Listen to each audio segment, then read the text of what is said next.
Nabangga ng taxi ang isang babaeng rider sa Quezon City kaninang madaling araw. Ang taxi driver, imbis na tulungan ang biktima, tumakas pa. Nasa frontline ng balitang yan, si Ian Suyu.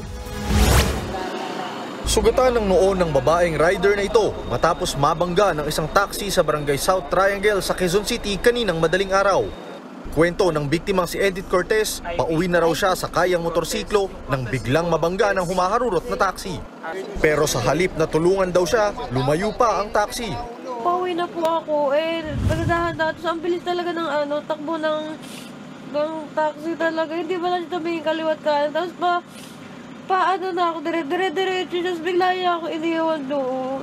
Parang wala pa akong helmet. Buti ka, galos lang kung namatay pa ako sa ginawa niya. Ang ilang motoristang nakakita sa insidente, sinubukan daw habulin ng taxi nang tumakas ito. Hindi namin siya makita dahil kabilis ng sasakyan niya.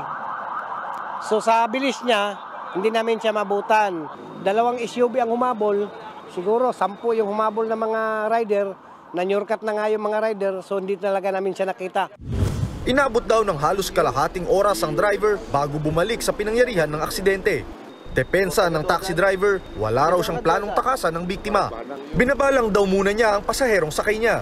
Tinakbuhan ko raw. Yung pasahero ko kasi, ihatid mo, malapit lang naman. Sabi niya, kaya bumalik ako. Hindi mo binabaan ka agad? Hindi po. Hindi naman kumbinsido ang mga nakita sa rason ng driver. Kasi nungalingan po yun, hindi po yun totoo. Ang totoo po nun, kaya lang siya bumalik dahil isa na lang ang ilaw niya sa harapan niya, at wala na rin siyang bumper. Kasalukuyang nasa kustodiya ng QCPD Traffic Sector 4 ang driver habang patuloy ang investigasyon sa insidente. Nagbabalita mula sa frontline, Ian Suyu, News 5. Mga kapatid, Jess De Los Santos po, huwag magpahuli sa mga umaaksyong balita at napapanahong issue sa bansa. Para sa mas malawak na balitaan, mag-subscribe at mag-follow sa social media pages ng News 5.